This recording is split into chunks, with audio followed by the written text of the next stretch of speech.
Praise the lord. నీకోసం యేసే మాట అని దేవుని వాగ్దానాన్ని వింటున్న ప్రియ దేవుని బిడ్డలందరికీ హృదయపూర్వకమైన వందనాలు తెలియజేస్తున్నాను. అందరు కూడా బాగున్నారు కదా? మీ అందరి నిమిత్తం ప్రతిదినం ప్రార్థిస్తున్నాం.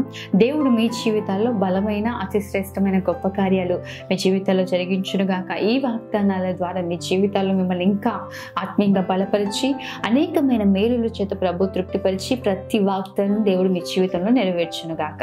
ఈరోజు దేవుడు మనకు అనుగ్రహిస్తున్న వాగ్దానం మత్తయి సువార్త 25వ అధ్యాయము 21వ వచనము. నిన్ను అనేకమైన వాటి మీద నియమించెదను. ఆమె ఒకసారి బిగ్గరగా ఆమెనని చెప్పండి. నిజమే, మన జీవితాల్లో ఉన్నతమైన స్థితిలో ఉండాలి, అన్నిటిపైన మనకు అధికారం కావాలి అని మనం కోరుకుంటూ ఉంటాం కదా. దేవుడు చక్కటి వాగ్దానం మనకు అనుగ్రహిస్తూ ఉన్నాడు. ఏమనంటే, నిన్ను అనేకమైన వాటి మీద నియమిస్తాను. ఎప్పుడు మనం అనేకమైన వాటి మీద నియమింపబడతాం? ఎప్పుడు ప్రభు మనకు అధికారం ఇస్తారంటే, మనం కొంచెంలో ఎప్పుడైతే మనం నమ్మకంగా ఉంటామో. ఈరోజు చాలా మంది ఉన్నతమైన స్థితిని కోరుకుంటున్నారు, ఉన్నతమైన జీవితాన్ని కోరుకుంటున్నారు, ఉన్నతమైన భవిష్యత్తుని కోరుకుంటున్నారు, కానీ పొందుకోలేకపోతున్నారు. ఎందుకంటే దేవుడు వాళ్ళకి ఇచ్చిన దాంట్లో సంతృప్తి కలిగి నమ్మకంగా కొనసాగింపబడట్లేదు. పౌలు అంటా ఉంటాడు, నేను ఏ స్థితిలో ఉన్నానో ఆ స్థితిలో సంతృప్తి కలిగి ఉంటే నేర్చుకున్నాను. ఈరోజు దేవుడు ఇచ్చిన ఆరోగ్యాన్ని బట్టి, దేవుడు నీకు ఇచ్చిన ఉద్యోగాన్ని బట్టి, దేవుడు ఇచ్చిన కుటుంబాన్ని బట్టి, దేవుడు ఇచ్చిన చేతి పనిని బట్టి ప్రభువుని స్తుతించి నువ్వు నమ్మకంగా పని చేయగలిగినట్లయితే దేవుడు నిన్ను అనేకమైన వాటి మీద నియమిస్తాడు. దేవుని బిడ్డ, మొదటగా దేవుడు నేను పరీక్షిస్తున్నప్పుడు నీకు కలిగి ఉన్న దాంట్లో నువ్వు నమ్మకంగా పనిచేయి, నీకు ఇచ్చిన దాంట్లో నువ్వు నమ్మకంగా పనిచేయి. ఒకరికి 5 తలాంతులు, ఒకరికి 2 తలాంతులు, ఒకరికి 1 తలాంతు ఇవ్వబడిందంట. 1 తలాంతు పొందుకున్న వ్యక్తి ఏం చేశారంటే, నాకు కొంచెమే కదా వచ్చింది అని చెప్పేసి తీసుకెళ్లి భూమిలో పాతి పెట్టి యజమానుడితో అంటా ఉంటాడు, నువ్వు విత్తని చోట కోయవాడవు, నీ గురించి నాకు తెలుసు, దీన్ని భూమిలో పాతి పెట్టాను, నీది నువ్వే తీసుకో అంటే అతడు వెలుపల చీకట్లోకి తొడబడ్డాడంట.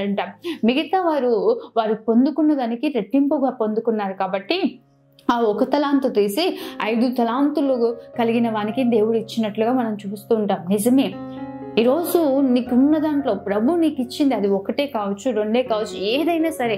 నీ చదువుకు తగ్గ ఉద్యోగం కాకపోయి ఉండొచ్చు, నీ జ్ఞానానికి తగినట్టుగా, నీ స్థితికి తగినట్టుగా ఈరోజు నువ్వు లేకపోయి ఉండొచ్చు, కానీ దేవుడు నీకు ఇచ్చిన దాంట్లో, నీవు కలిగి ఉన్న దాంట్లో నమ్మకంగా జీవించు. ప్రభు నిన్ను అనేకమైన వాటి మీద నియమించబోతున్నాడు. ఆమె ప్రార్థన చేసుకుందాం. మహోన్నతుడైన తండ్రి, సర్వశక్తిమంతుడైన దేవ, సర్వాధికారి, నీకే వందనాలు, స్తోత్రాలు ప్రభువా. తండ్రి, ఈరోజు మీరు మాతో మాట్లాడినందుకు వందనాలు. నిజమే ప్రభువా, అయ్యా మాకు కలిగిన దాంట్లో మేము నమ్మకంగా పనిచేస్తున్నప్పుడు నువ్వు అనేకమైన వాటి మీద నియమించే దేవుడు. ఈరోజు చాలామంది మాకు కలిగింది కొంచెమే, మాకేముందని కొంతమంది నిర్లక్ష్యం చేస్తూ ఉన్నారేమో, ఎటువంటి అభివృద్ధి లేకుండా ఉంటున్నారేమో. కానీ ఈరోజు ప్రభు మాటలు విని ఎంతమంది అయితే ప్రభు అయా నమ్మకమైన జీవితాన్ని కొనసాగించాలనుకుంటున్నారో, నువ్వు ఇచ్చిన వాటిని జాగ్రత్తగా నమ్మకంగా ఎలా అయితే చేయాలనుకుంటున్నారో వాటన్నిటి విషయంలో ప్రభు బిడ్డల్ని బలపరచండి. అనేకమైన వాటి మీద వారిని నియమించబోతున్నందుకు మీకే వందనాలు చెల్లిస్తున్నాం. ప్రతి ఒక్కరిని ఆశీర్వదించండి, వారి కుటుంబాన్ని దీవించమని యేసునామములో అడుగుతున్నాం తండ్రి. ఆమె. దేవుడు నిశ్చయంగా మిమ్మల్ని, మీ కుటుంబాన్ని ఆశీర్వదించును గాక. అనేకమైన వాటి మీద మీరు నియమింపబడుదురు గాక. ఆమె. God bless you.